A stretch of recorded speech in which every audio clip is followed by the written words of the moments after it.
Hi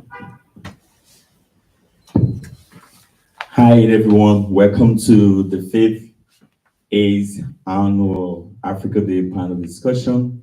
It is being held here at 51 Gate Street on this 21st day of May 2025. I want to say welcome to each one of you. Thanks for taking up the time to join us at this moment. I'm John Yomin Jr. I'm going to be your moderator for this very special event.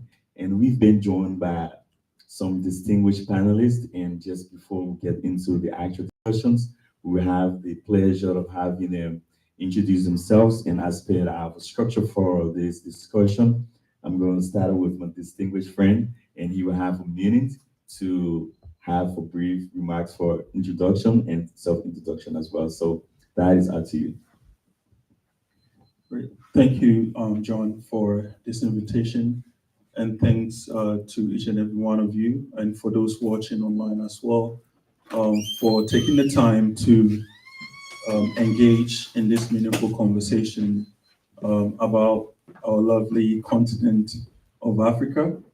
My name is Kamar Abu Bakr, and I'm currently serving as an Associate Dean of Students at Clark University. And my journey to the United States was definitely fascinating. And in terms of our conversation today, I'll be able to dive deep into those experiences and talk a little bit more about my own journey as a person migrating from Ghana, West Africa, and also engage in that meaningful conversation about our continent in general. Good afternoon. It's really lovely to be here this afternoon and to see all of you, and for those watching online. So background, my name is Wanjiro Nganga, and I'm originally from East Africa, Kenya. I don't know that many know where Kenya is. It's on the east of Africa, yes, right on the Indian Ocean. I'm a mother of 2 adult children, and I currently work at Century Home Care as an assistant administrator. My background is in human resources and operations, and I've been in the industry for about, for 20 years, 10 in the financial industry and 10 in healthcare. Probably just like you, I also have my journey, out of Africa into the US. So I've been here for the last 10 years. And I am excited to be on this panel just to share my journey and also just to delve into, Africa, our beautiful continent, and what we can do to enrich ourselves and our continents too. So it's really good to see everyone, and I look forward to an engaging and wonderful discussion. Thank you. Okay. Hi everyone. I'm Dr. Chioma Ugochukwu. I currently serve as the Senior Vice President for Academic Affairs at Anna Maria College. It's really a pleasure to be here to lend my voice to this conversation. I think whenever we're talking about Africa, I get excited because it's a continent I'm really proud of, and I'm hoping that we have accurate portrayals of the continent, because sometimes as someone who started off as a journalist, I see a lot of portrayals that, sometimes I think, maybe there's something that can be done about this, right? Because some of us know that it's not the full picture of what's going on in our motherland. So thanks for having me, and I really look forward to this conversation. And I'm originally from Nigeria. All right, so one of the panelists just walking. I think the introductory section will have been completed without him. So Mr. Yao, you have a minute to briefly introduce yourself and why we're here today.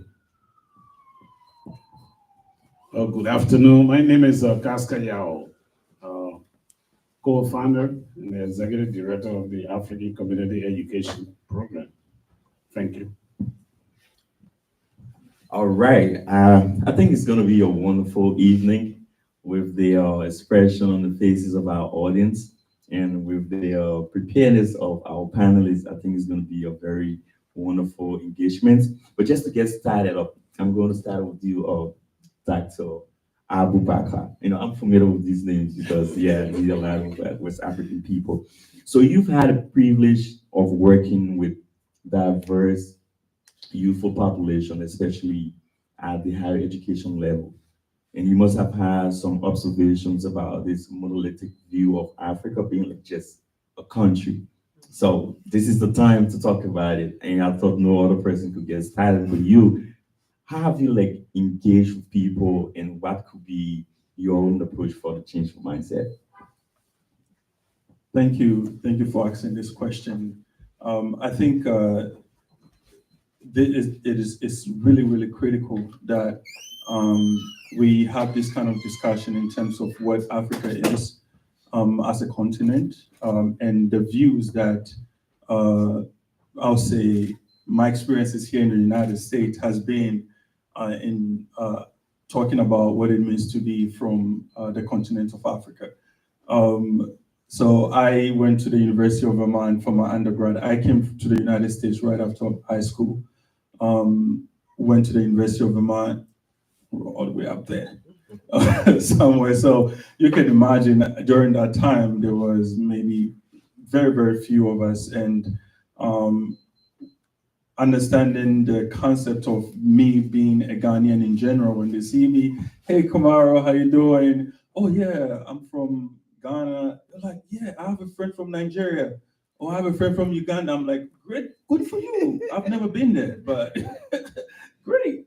So that mindset of Africa being in more of like a monolithic kind of place is a it's worrisome, right? Because so for somebody like myself who works in higher education in colleges and universities, when we providing resources and support for our students, we are intentional because we tailor the need of the student to the specific students that we have in front of us. So if you're treating everyone or using one person's experience who happen to be from the continent of Africa, but in a different country, and using that experience to treat somebody else, then it becomes much more of a problem for that individual, right?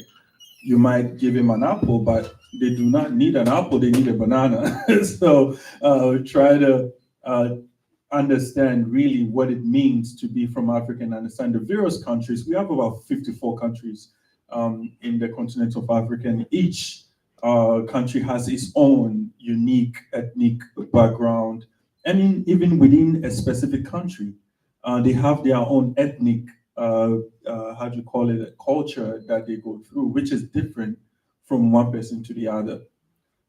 Yes, they have one or two cultures that migrated from one African country to the other to settle, but at the same time, they have a different kind of approach in how they do their things, how they pronounce the things that they need to pronounce, even if the language is the same.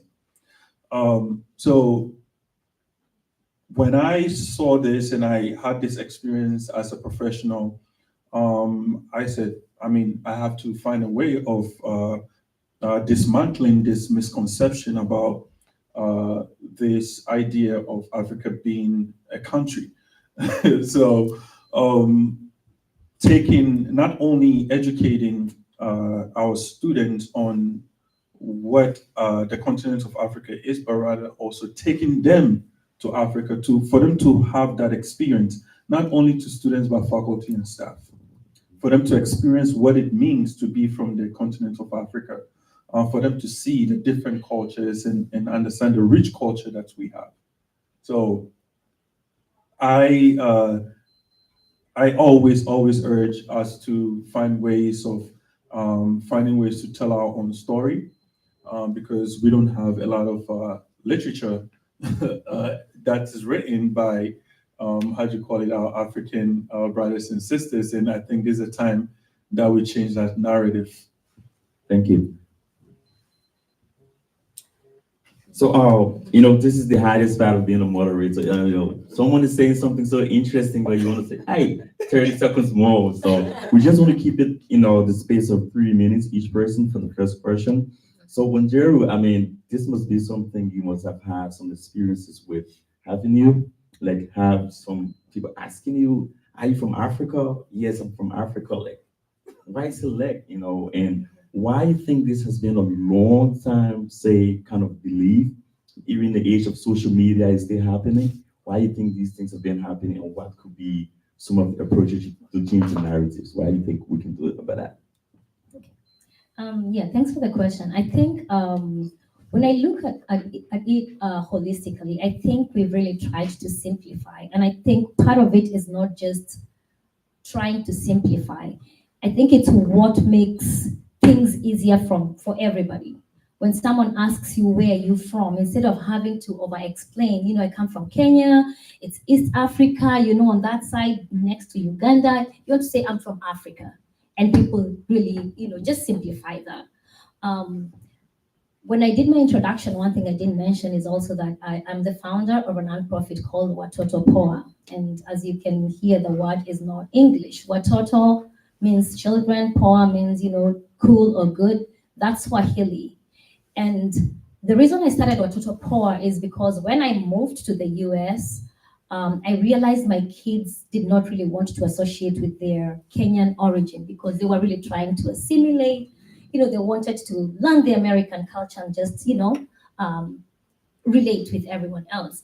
And I realized I needed to come up with something that helped them identify with their roots. And part of that was because I believe, as Africans, we have our own culture. But over and above that, because we are so used to everybody calling everyone an African American, it becomes easier for us to say, I'm African American. But I wanted our kids to actually be able to identify fully with their roots, to say, I'm Kenyan American, I'm Ghanaian American, I'm Nigerian American. And that way, it also just gives people, conversation starters because someone will say, oh, you're Kenyan American, you're Ghanaian American, so what's the difference? Then that can actually help you start that conversation to say, Ghana, they come all the way from West Africa, they eat different food, they have different cultures, and just realizing that we are a very vast continent with very diverse and distinct communities and cultures. And for me, that was very important because one of the things I tell the kids in my program is, our dear brothers and sisters who were born here, when their forefathers, came to the US through slavery, a lot of them don't know exactly where they come from. But as Africans who have actually immigrated from a particular part of Africa, we have the leisure of actually saying, I'm from South Africa, or I'm from Zimbabwe or Malawi.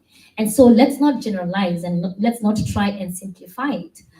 Let's try and actually create conversations around the richness of Africa, because you want, if somebody else meets somebody else, if they go and meet someone from Tanzania, then they are telling them, I have a Kenyan friend. What's different between Kenya and, Tanzania? And I think that's the one thing we need to change, that narrative of trying to minimize our continent and just generalize it. Let's just be proud of, just being able to articulate, this is where I come from. This is what is unique and special about where I come from. Wonderful, special, and unique. So I come from a country on the west coast of Africa called Liberia, and that country was actually established by free slaves from the United States of America. So I think I will be calling myself an American Liberian very soon. So that was really interesting, and these are things that are really helpful for our young students to find that esteem in their identity, and I thought it was a really good point to make. We're going to shift a little bit, because the two distinguished personalities on this link are more into administration. They have had a long journey of reaching up there, like just both of you. But I just want to think of how students are walking into a university. For the first time, we see a projector, we see, say, an audio visual equipped, say, conference room, and leaving from a space that they must have not had the opportunity of having that. Dr. Chioma, you wear many hats, and you are in the position of having experiences of both Africa and America. How do you engage with these students? What are they telling you? What are you telling them? Like, hey, you are in a new space where you should be proud of yourself. You should rise to the occasion. What are some of these stories? Well, I think it's not been too hard, and let me qualify that. Many of our students who come to the United States actually know more about the United States, do you know what I mean, than people expect, right? They know a whole lot. They've read books, they've watched movies, they know all the movie stars, they know a whole lot, right? I think where I actually struggle with is helping faculty members meet them where they are. Sometimes there's, to quote George Bush at the time, and it's not a positive thing, but it's got to be said. Sometimes there's a soft bigotry of low expectation, right? And you have to say to them, look, they know these things, right? Help them actually achieve and help them rise because they know. And then at the other end, there are also faculty members who think, oh, African students, oh, what do they know, right? It's at the other end that probably they don't know anything at all. But they do. And so I think the conversation is really about finances. That's where they struggle, right? When you come here and you think about the exchange rate, right? There are so many people who don't understand how expensive it is for these students to actually pay the tuition, knowing also that typically international students don't have access to federal financial aid. So people assume they should have some aid, or there's this expectation, well, if you're coming here, you said you have the money, you should be able to pay. Forgetting that domestic students say they have the money, but they have help. Everybody needs some kind of assistance, right? You have aid, you have loans, but these students, it's hard for them to get any kind of loan. And let's be frank, if I walked into a bank and asked for a loan and the banker asked me where I'm from and I said to the banker, I'm from Nigeria, they're going to think, why am I going to give you a loan? You get your education, you run away, right? You're not going to pay me back. So I get it. But at the same time, it makes things a lot harder for these students. And because of the rules, they also are limited in terms of employment. They can't really freely get jobs like maybe our domestic students can get jobs. They have to go through CPT, through OPT. There are all these regulations about how many online classes they can take. You have to carry a full load of 4 classes each semester. You cannot drop one, even if you're not feeling well. So they are being monitored so heavily that sometimes it can be stressful. So this is where we come in to figure out, well, what kind of support systems can we put in place? How can we figure out scholarships and things that can assist them? We're not saying they should have a free ride, but to kind of make things a little easier and create the space also for them to have perhaps their own enclaves while assimilating, but also feel that connected to their sisters and their brothers who are here. I think that's so important. But I do believe it's about maybe helping our faculty members, and I'm not talking about my own faculty. To be frank, many of my faculty members actually are the ones who come in asking, how can I help? And I really sincerely appreciate that. But of course, generally speaking, there are so many times where you get into the situation where you're thinking, okay, how am I going to help? There are faculty members who may be too tough, and I'll give you an example.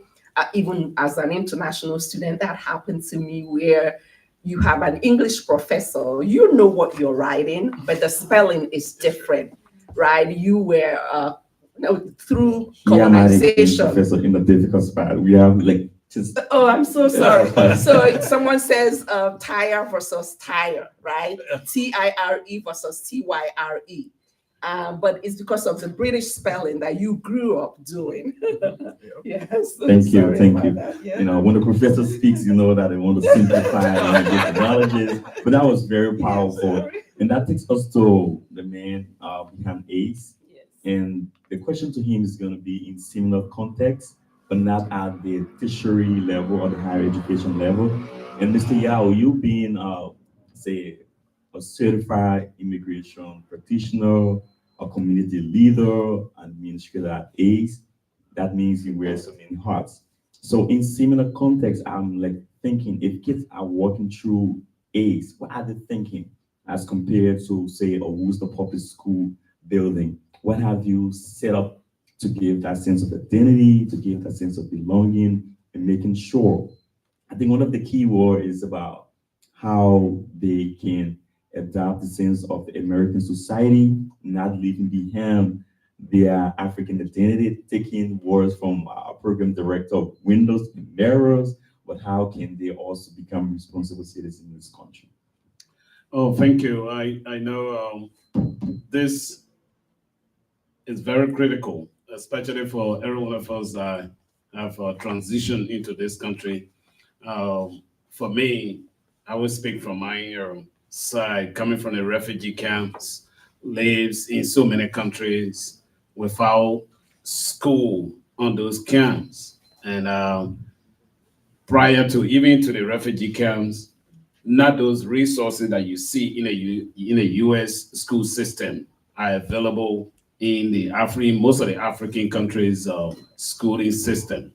Take for example, not every student or college or high school student in Africa will have access to a laptop.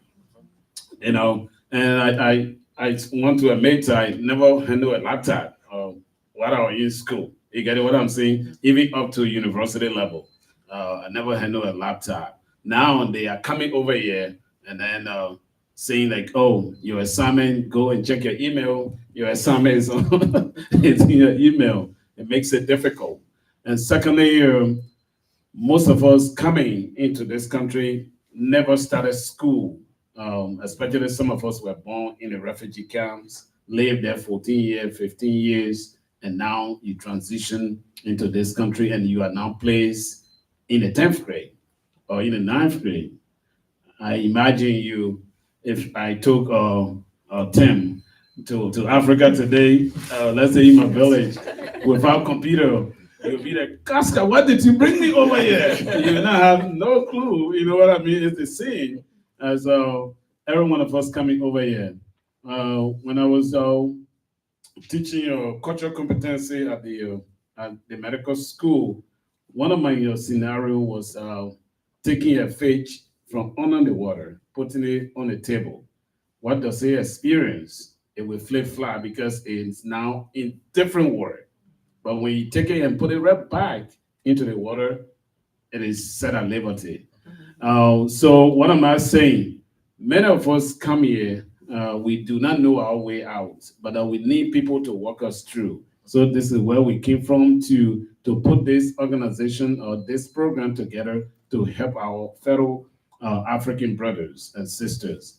And I continue to say that we are not here to stay. My goal is that I sing to the young people after your college graduation or your degree or whatsoever, make some time to go back to your country. Even if you do not stay there, do something that will change the lives of those that you left there. Now you have learned a lot. Make sure you express it and show to your people in the village or in your community or in your country that these are things that are going on around the world. And you want to also teach your peers. And most of them can become an African leader. You know, we don't have to stay in this country. Our continent, our countries are very rich in resources, in minerals and whatsoever. So for us to utilize that, after doing everything here, I think we also need to bring that back to our continent or our country. Thank you. Thank you. So that brings to close the first round of questioning. For those of you who are following live on our YouTube channel, this is the 5th Africa Day panel discussion. We have just been joined by a distinguished retired American diplomat with vast experience from the African continent. Ambassador Bear, it's a pleasure to have you here this evening. And we want to say thanks to all of our wonderful audience, including parents of some of our staff members and our distinguished program director and several other staff members of ACE. So this takes us to the second round of questioning. And this is more complex than the first round. I'm just going to read for you the theme for the African Union or Africa Day celebration for 2025. It says, justice for Africans and people of African descent through reparation. Very complex. We're talking about international law, we're talking about diplomacy, protocol, and so forth. Taxo Abubakar, what does that mean to you, and what does that mean for the student at your university and other higher education institutions? Thank you, thank you. I think this is a long-awaiting area that has been left untouched for a really long time. So I'm glad that it's coming back and people are paying more attention to it. So when I think about reparation in general, for me, as an African and somebody who came from Ghana, West Africa, I feel it goes beyond just the financial piece. We need more than just the financial piece, because we also need some level of dignity, some level of understanding our cultural artifact that has been taken away from the African continent. Coming to the United States, I've gone to, or I've come to understand the significance of having some legacy, something left behind from your ancestors and beyond, that you can hold on to, that create that self-efficacy and self-belief, knowing that you can do whatever you put your mind into. Without that, usually you be chasing around to try to find who you are and what that means for you. So beyond the financial aspect of it, looking at, okay, so what has been taken away from our African continent? We need them back at some point, right? And we're going beyond that too. We have something called history. And earlier on, I was talking about the writing of history and who writes it and all those kind of stuff. We have to find a way of writing our own, I'll say, our story, yeah, rather than history, right? And I think this is the right and great opportunity for us to be able to accomplish that. When you look around higher education in general, whenever I go to conferences and on college campuses, I see a lot of African students who are extremely, extremely brilliant, where I feel if given the opportunity, they could rewrite or reimagine what Africa is and have that trust. And Casca mentioned earlier on when he was giving his speech about us being able to create, when he was giving the story about, African students coming here and paving the ways and what all those kind of stuff. So having these students or these people from African continent being able to create something of their own and they can hold on to, that would give them that confidence, as Casca was saying, to go back and go and make that change, right? So without that, as you call it, the self-confidence, the self-efficacy, and understanding of what am I going to change in general, and having us, the African continent, trust in our own abilities to create change, it's going to be a little bit challenging for us to say, I'm going to leave whatever I have over here and go back.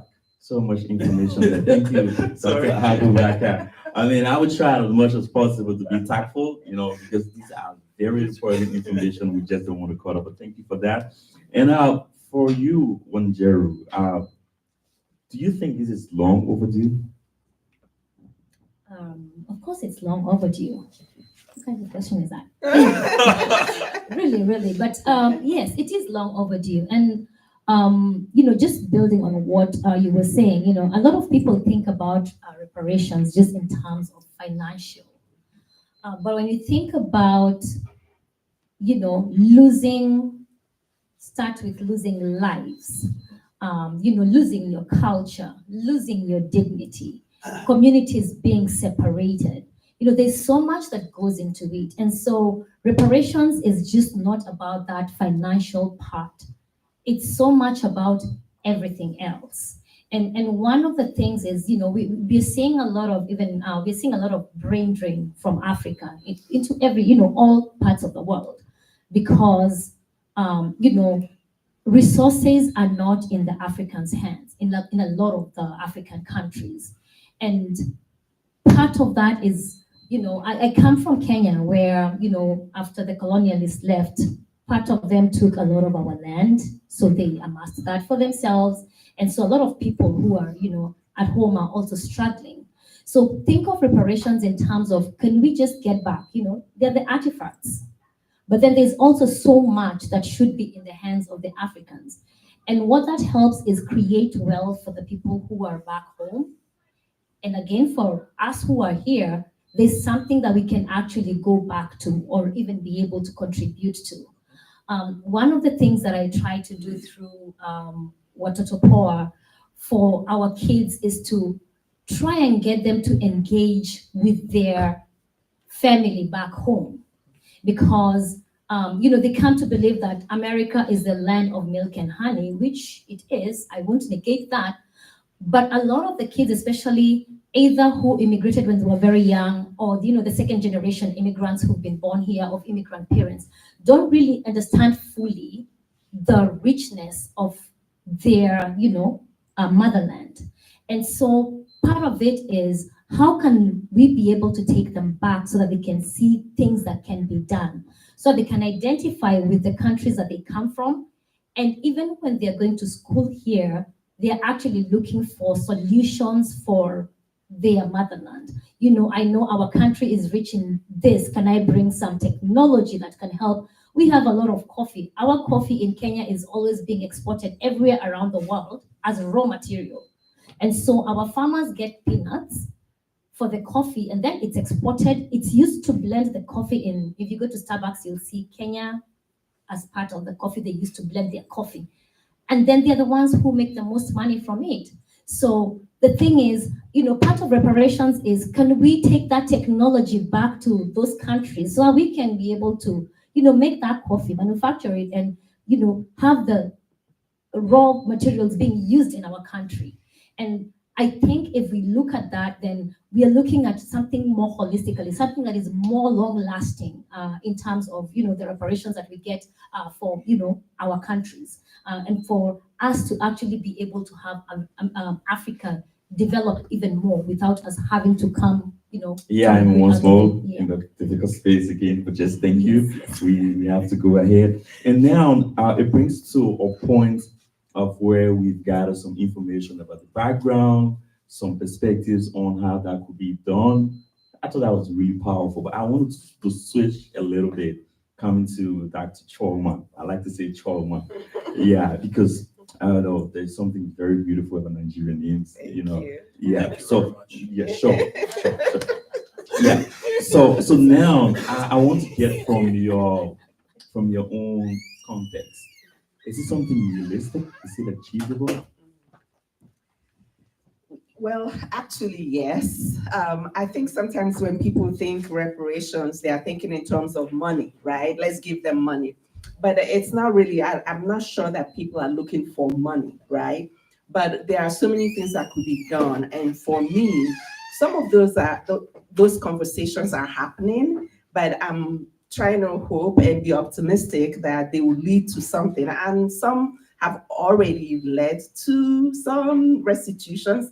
And let me give you an example. As you know, there are so many bronze statues and artworks that were taken from several kingdoms in Africa, including Nigeria, including Asante Kingdom in Kenya. Those things were taken to British museums and so many museums in Europe, right? For years, people have been asking for those to be returned to Africa, and that conversation kept happening. But now some of them have been returned, right? And I think that's a step in the right direction, but there are still so many more of those artifacts. And the problem is that these things have religious and cultural significance for Africans. And some of the people who took them don't understand what those mean to the countries. If you also look at what's going on in terms of just the way that we had divide and conquer, it's still happening. And now people keep talking about, oh, there are all these tribal wars in Africa. But what is the history behind those tribal wars? When you have arbitrary creation of countries, of bringing groups together that don't really belong together to begin with, and form nations out of them, and create these things where even in some of these countries where, remember when you're talking about the Hutus and Tutsis, and those are colonial legacies of saying that some people in Africa maybe are better because maybe they look more European, right? Or they have more European features, right? So these things continue to happen where even when the colonial masters, as they were called, left, those legacies remained in Africa, where the trust is no longer there. So I think part of what could be done, some of those things are happening, returning some of those artifacts. You talked about the coffee. Think about cocoa, rubber, even medicine, right? We have so many of these plants that people come in and take them to create medications, right? But the Africans don't get any reward or the money for it. Petroleum in Nigeria, where they come in, refine petroleum, but those African nations don't really benefit from them. I think it's just a question of policy and making sure that those things are, Right. are returned. Right in time. Thank you for that. So we are going to Mr. Kaskayao, and we are not asking in the context of AIDS. We want to look through the lens of immigration. We have two key terms here: people from Africa or Africans, and people of African descent. So how could we look at who gets more or who gets what? Oh, let's say for me, I will speak specifically to the policy. Like I usually tells our student or our community members, it left with you how you handle yourself, how you carry yourself in this country. Take for example, if you came as a refugee, the first day you enter the custom at the airport, you was giving you I-94, and that I-94 legalized you to say you get all right to work. And then after 1 year, you are eligible to apply for green card. And after 5 years, you are eligible to apply for citizenship. So then what holding you is yourself. So I tell people that the way you prepare yourself will make you a good leader or a good community person or a good family-oriented person. So the descent and people that are coming and whatsoever, I would say that there's no big deal between those two unless the way you carry yourself through the system and the way you govern yourself. Take, for example, some of the, let's say some of us that came from Africa, or that came as a refugee, if you look among our institution today, let's say ACE, for example, those students that I started with, and because they were focused, most of them have earned their bachelor degree. You getting what I'm saying? There were people that we met here that never think about going to school. So it always a driving force for yourself. How do I carry myself? And where I'm from, I want to do something back home.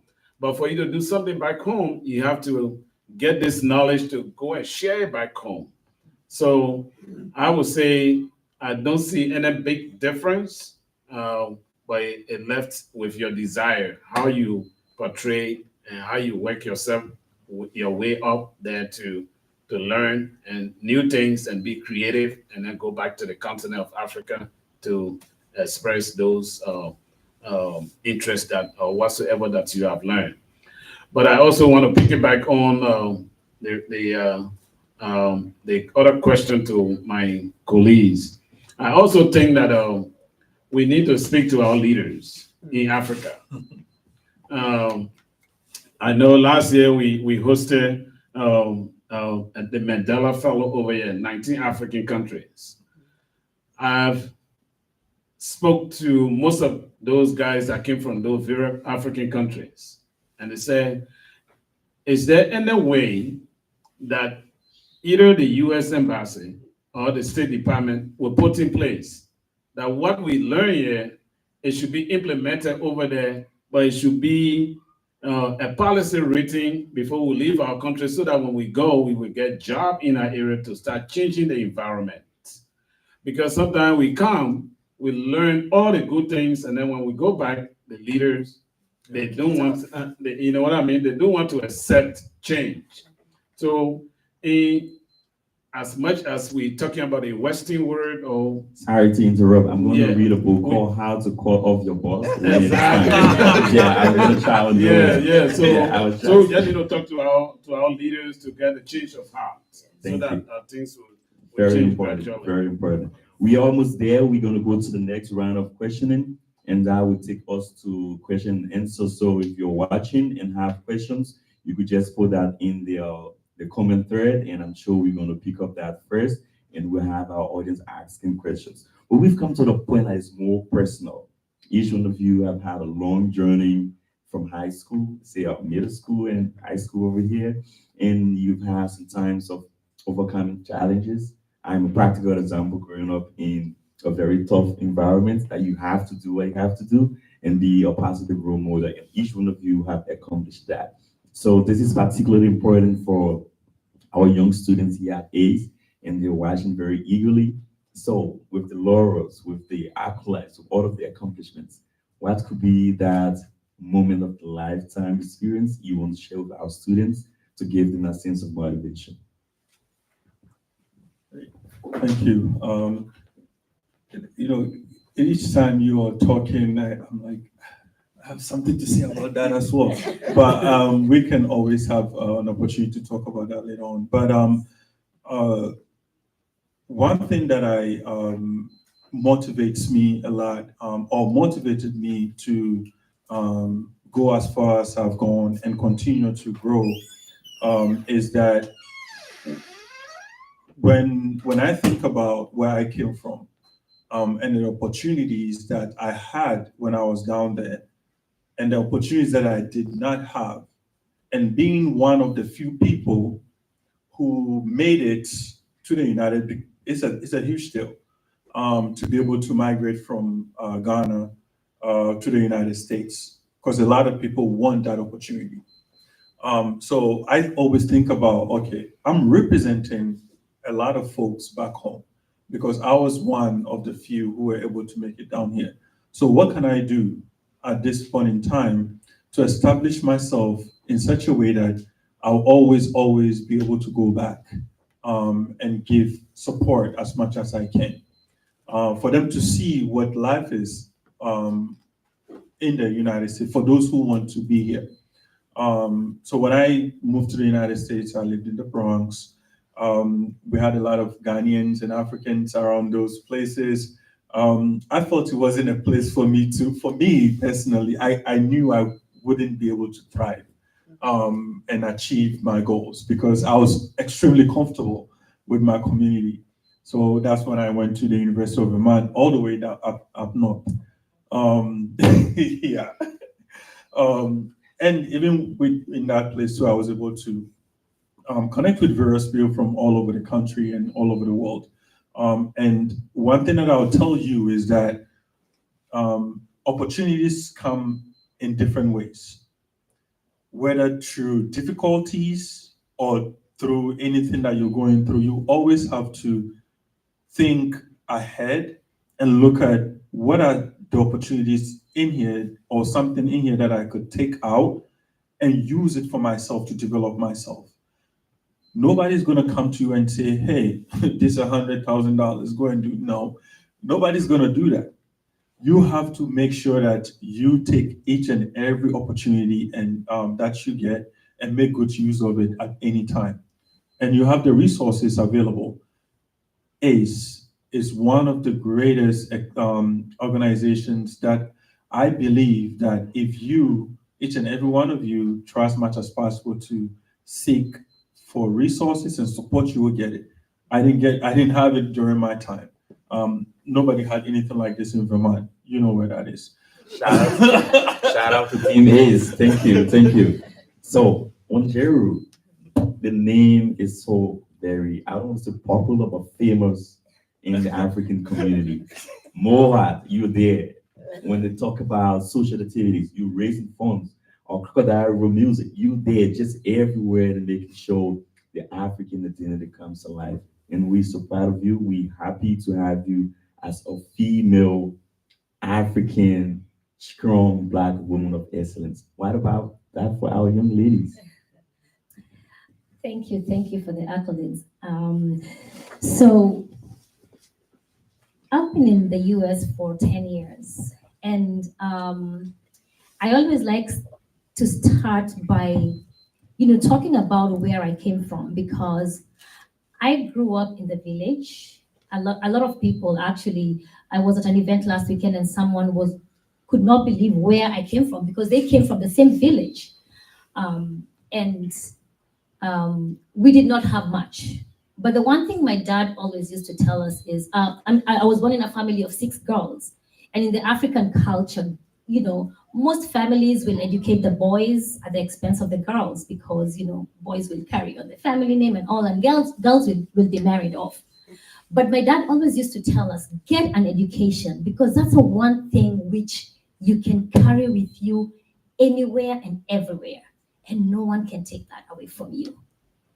Even if tomorrow you get displaced. Today, if I have to leave, Massachusetts and go to another state, or I have to leave Massachusetts and go back to Kenya, no one will take my education.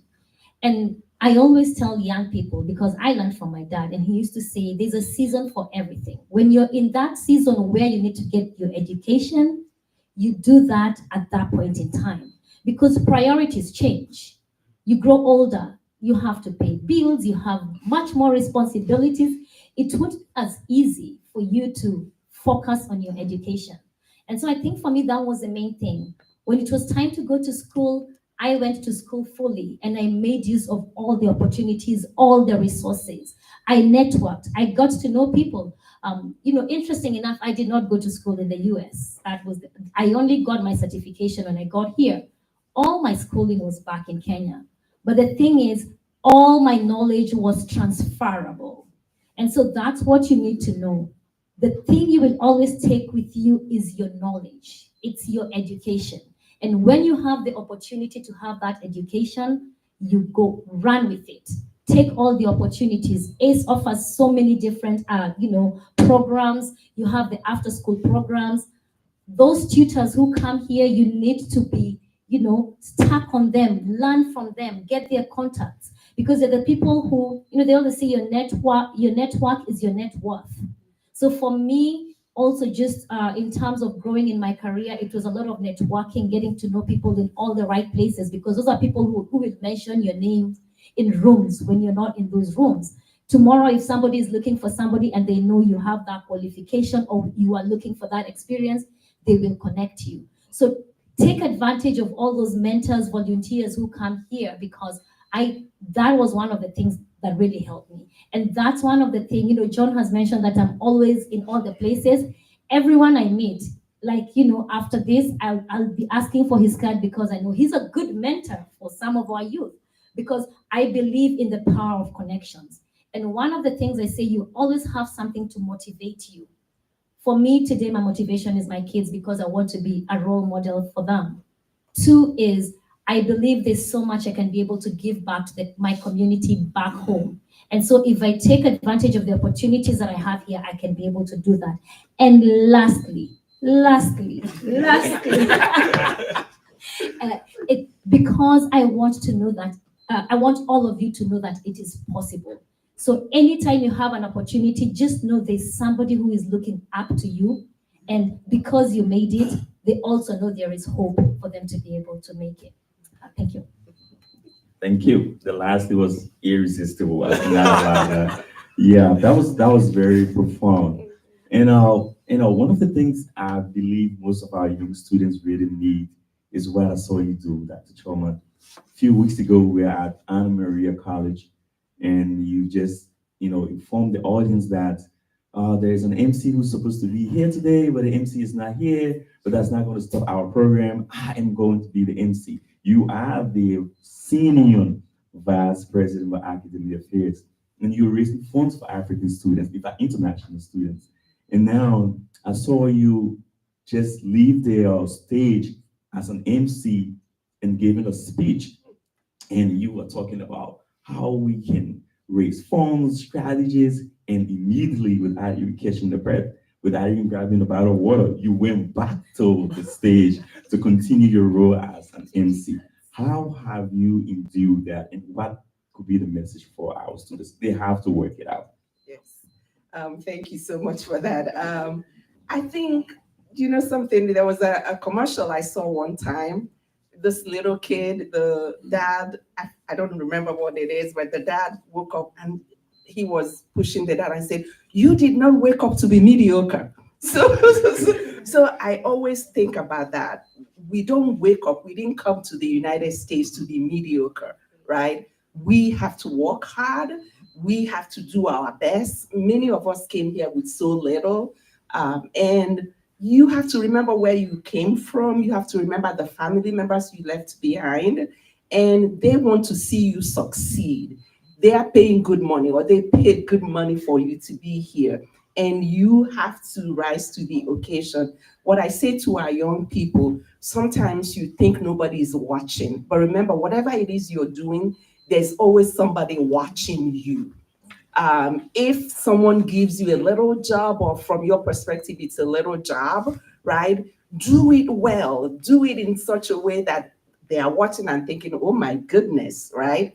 That's how you get opportunities. The next time something opens up, they are going to say, "Remember that kid that, did this and that? Oh my gosh, I think he or she will be excellent for XYZ." So this is what I say. People are watching. You might think it's not a big deal, but everybody's looking at you and watching. And that's why for even some of us who sometimes you don't realize how much of a role model that you are, people are also watching. And it's important for us to, whatever we're doing, to make sure that we recognize that even though we might not know it at the time, there are people watching us. And so we have to always be role models. I think starting that international students fundraiser was really something that spoke to me. I didn't have to do it, but it was a way to also recognize the hard work of these students and support them, and figure out a way that we can raise some money for them to actually do what they can do. We have it in us. Many of these students have it in them. Everybody who is here, you have a talent. Figure out what your talent is. Think about it and really, really pay attention. It's like a garden, right? If you water the garden, what happens? It grows. So if you water your talent, it grows.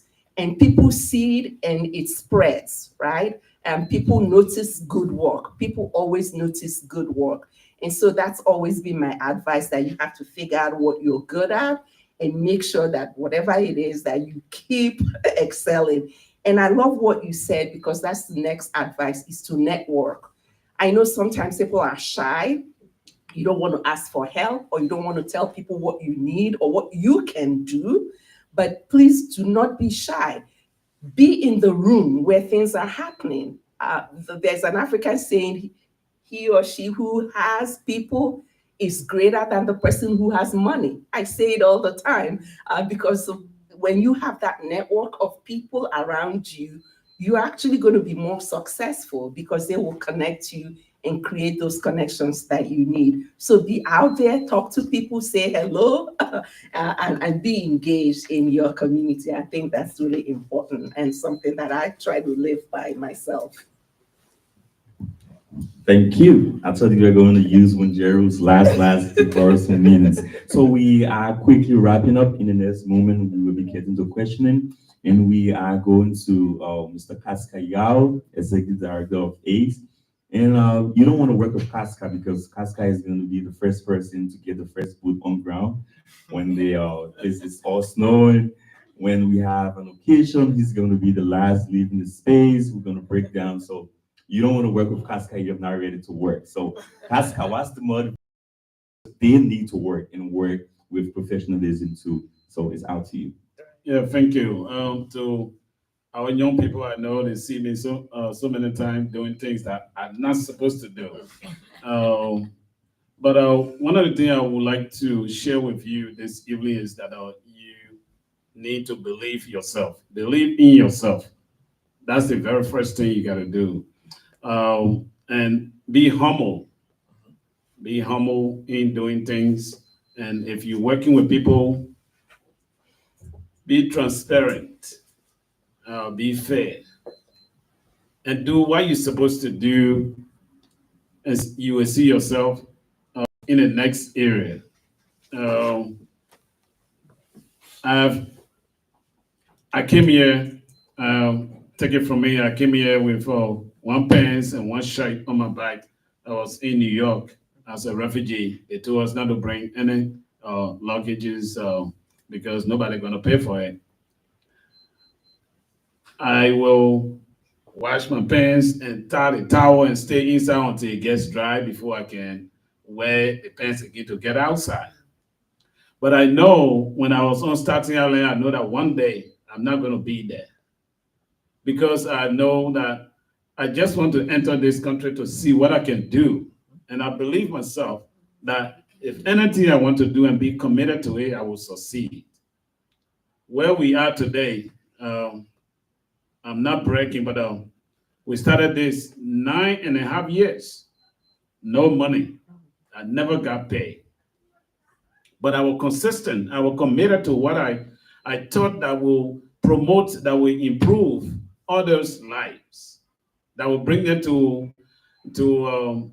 a place of fulfillment for their family, for their friends, and for their community, and even go back to our continent to do what they're supposed to do as a human. So I want to encourage you that you have to believe yourself in this country. Two, this is one of the countries on this earth that will give you money and say, go to school. After you accomplish, you can pay us back. You and myself, I'm from Liberia. I never saw that in Liberia. I want to admit to you that, Casca hold this $50,000 and go to college. After that, you pay us? No. But yeah, it is possible. So why not make use of every opportunity over here? I want to motivate you that believe in yourself, commit yourself, and be transparent and be humble. Thank you. Thank you. Believe in yourself and you can move mountains. So now we've come to the point of our third round of questioning, and we just want to give it out to the audience. We have 5 minutes for this. If you have a question and want to address it to any other person besides me, you can please do that right now. Oh, you get comment? Yeah, I can always comment. I just wanted to say to the young people who are here today, it's kind of a theme. I think it's something that I brought up last year as well. In the midst of, no one's going to take your education away from you. There are so many things that you gain. But what I want everybody in this room, everyone who has gone through the immigrant experience to remember is that in addition to the skills that they may acquire, through that very process, you have gained incredible skills of adaptability and of integration and of flexibility and of incredibly strong skills of what it takes to go and figure out and discover how it is that you integrate yourself, how you become a productive person in this new society. And to really, sure, you can be humble in the sense of You should never be too good to do what needs to get done to get to the goal that's going on. So in that sense, you want to be humble, but brag a little bit about the incredible skills and the incredible process that you're going through, and be very proud and realize how well those skills transfer to so many things that you will do in your life.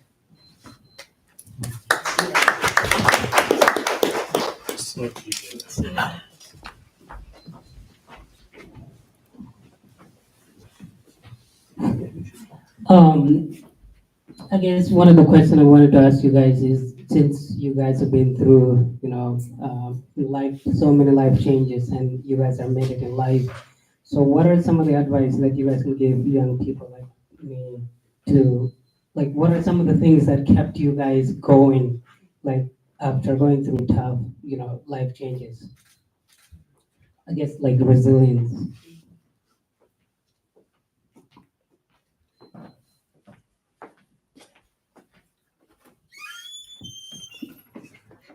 Can you hear me? Oh, yeah, thank you. I think for me, and I'll just speak, for myself. I had to move twice. I had to, I would say, migrate twice. And what kept me going is that hope of knowing that I can make it, and knowing that there's always light at the end of the tunnel, and you don't have to stay at the same place. I like what she said in terms of having transferable skills, not just your education. So for anything that you do, knowing that you can go somewhere and transfer it to another situation. I'll tell you, the first time I moved to the US, I had left a high-profile banking job. I came to the US and I had to do caregiving. And for me, that was, it was such a stretch from whatever it is that I was doing before. But then it's knowing that I will not be stuck there. I just need to get a place to start, and then I can build myself up. Because at the end of the day, it's realizing it's not where you start. If you keep your eyes, to your goal, on the goal, you can make it. So, you toughen it up. Whatever opportunities present themselves to you, you take them at that point in time, but don't lose focus of where you are headed to.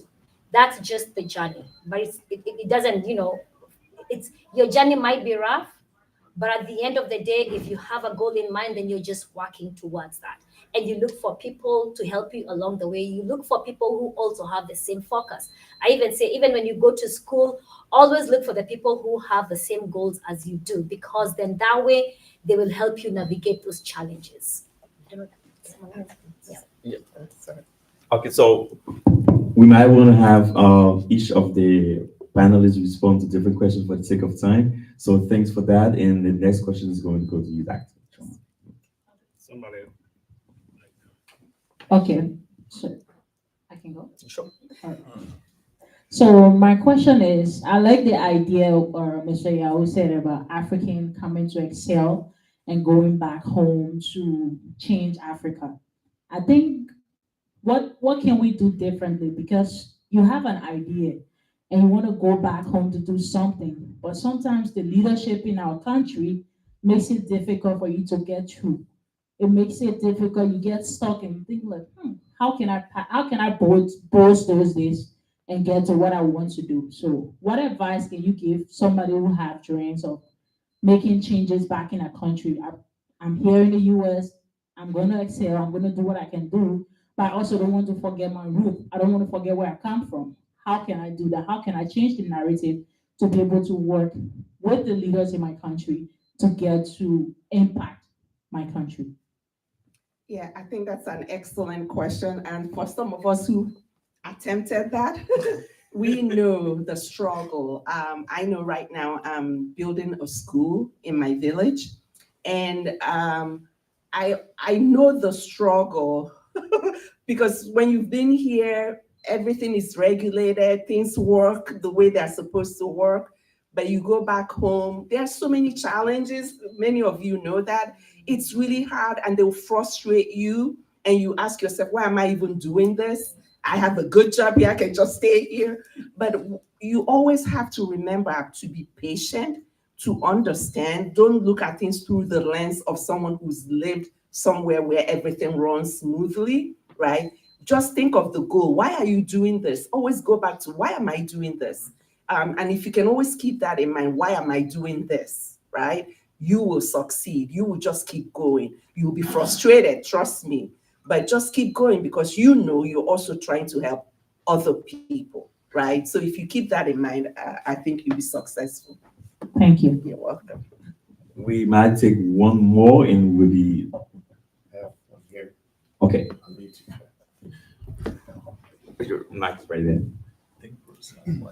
So this question comes from Romaine. It's in reference to something one of the panelists said, which was, I believe in the power of connections. Their question was, can you elaborate more on this to help African descendants and African students here to collaborate more? Okay, we can spend that one. Yeah, definitely the strength in connections, and working on a college campus, I'll give you that specific example, because that's where a lot of we have a lot of our international students, as well as domestic African students are as well. When we come in, what I've observed when I started working in higher ed was that we are so competitive, these African students. I'm from Nigeria, I'm from Uganda, I'm from Ghana, I'm from wherever in Liberia, whatever it is. And they try to showcase their own personal dominance on the other individual who's also from the African continent. I call them in my office a lot of the times to preach to them, because we are all aiming for the same thing. Because when I ask each and every one of them separately, why did you end up living your country in Africa to the United States? A lot of them is to create a better path for myself and my family.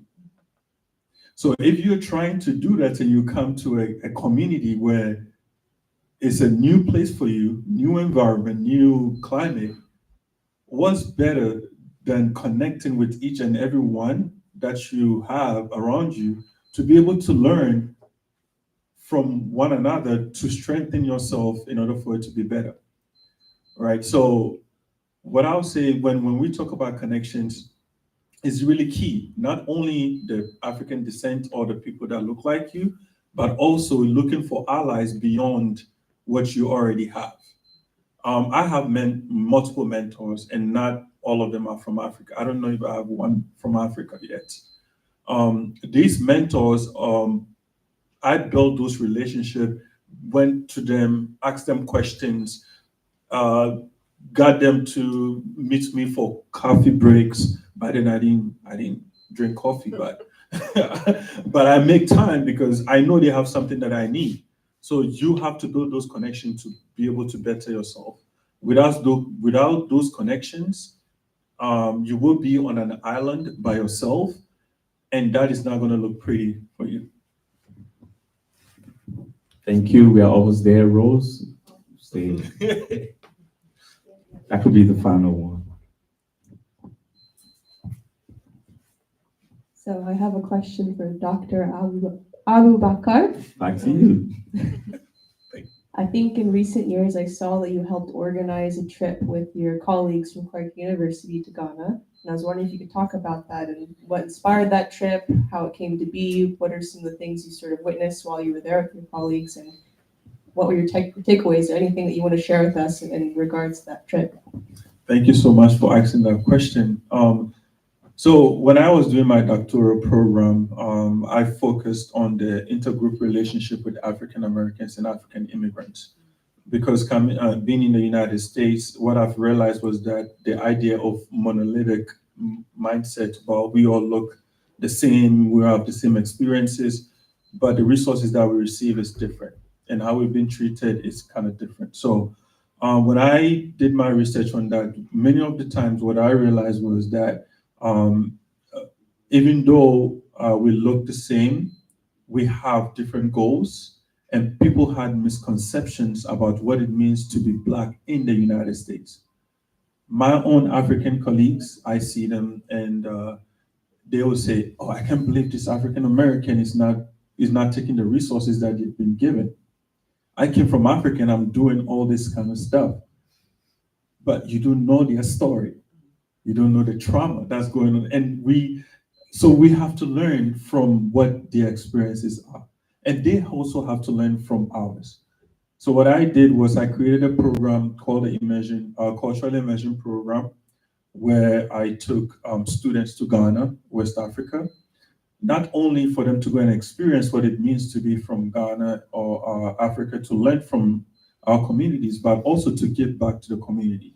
So what I did was I adopted a community in Ghana, met with the chiefs of the village, told them about what I was planning to do and whatnot.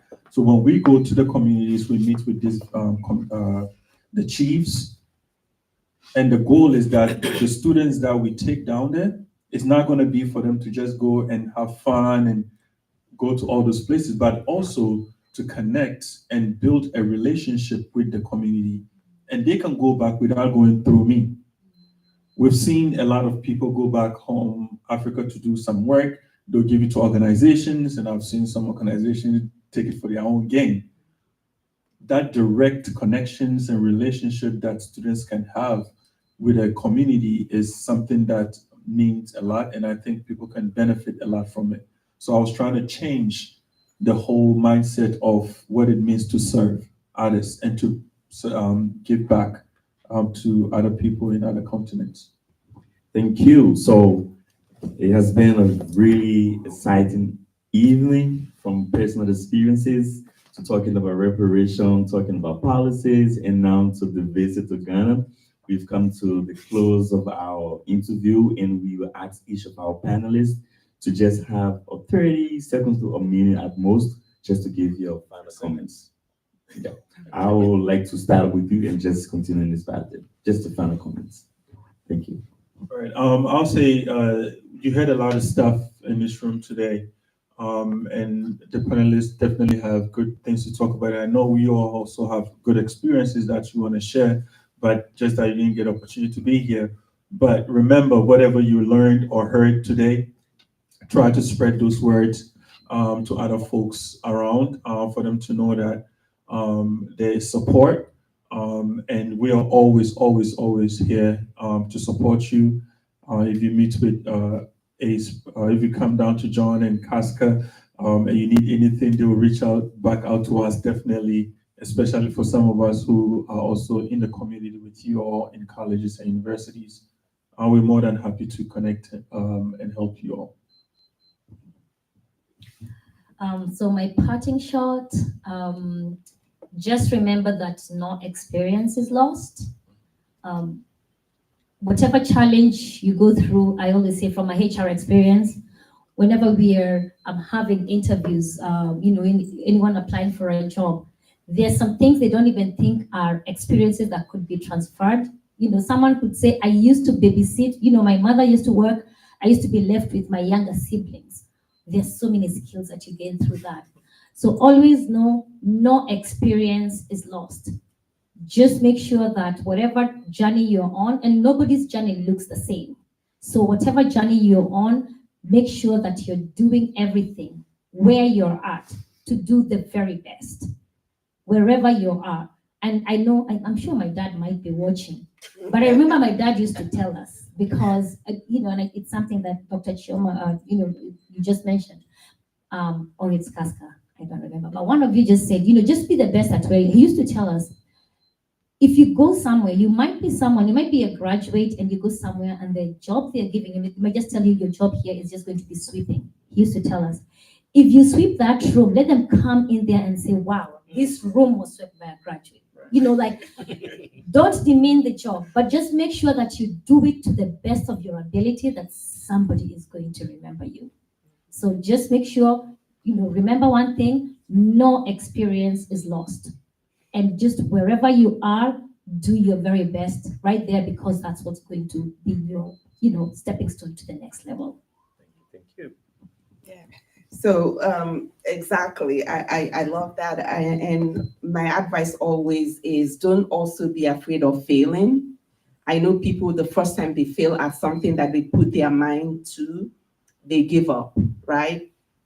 There's always a lesson to be learned, even when the first time you do something, it doesn't work. So remember, there are times when things might not work. That job you want, you will not get it. The promotion you want, you will not get it. You feel frustrated and want to give up. Please don't, right? Always, always keep pushing, keep moving forward. I think that's the thing. And when you fail, the way we say fail forward, right? That's the way to advance. And always look at yourself as being capable.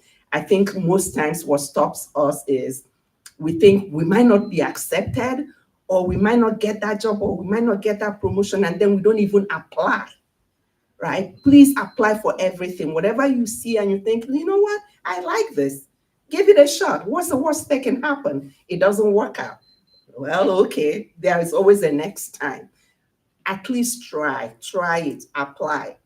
That's what I always say to our students, especially our female students, because sometimes we always think, oh my gosh, we're not qualified for this or that, or for even executive positions. Yes, you are. You know, the way our African parents will say, the people who are doing it, do they have two heads? See, right? They don't. They have one head, you have one head. You can do it, you can achieve. So always, always believe in yourself. I think that's the last thing I should say to everyone. Thank you. First of all, I would like to say thank you to Mr. Yomi.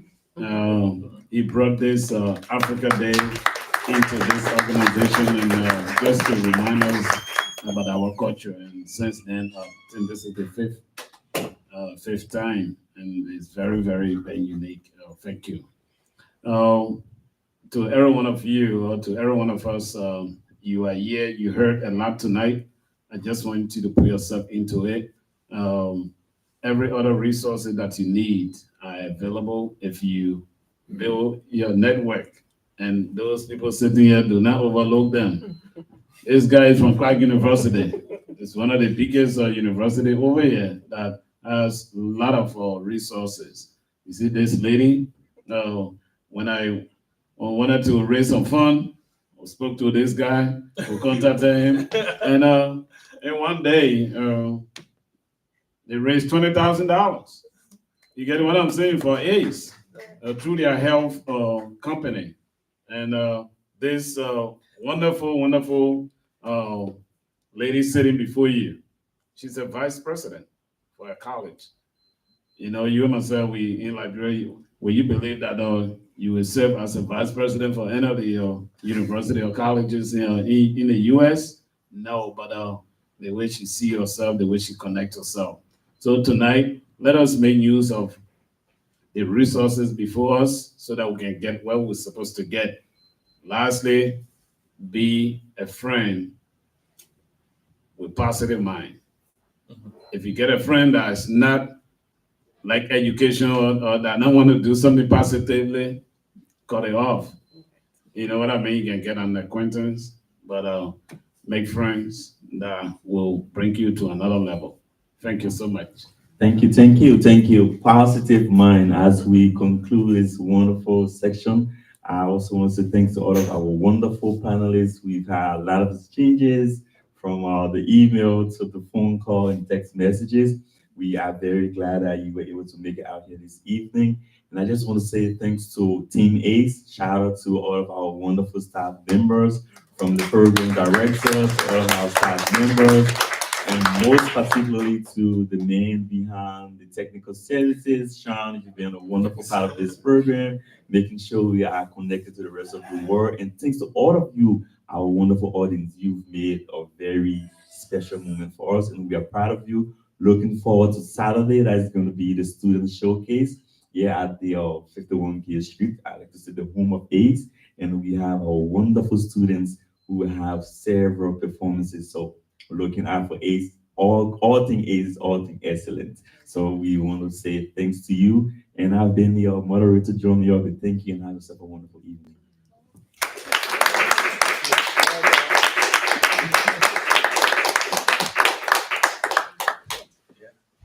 Yeah.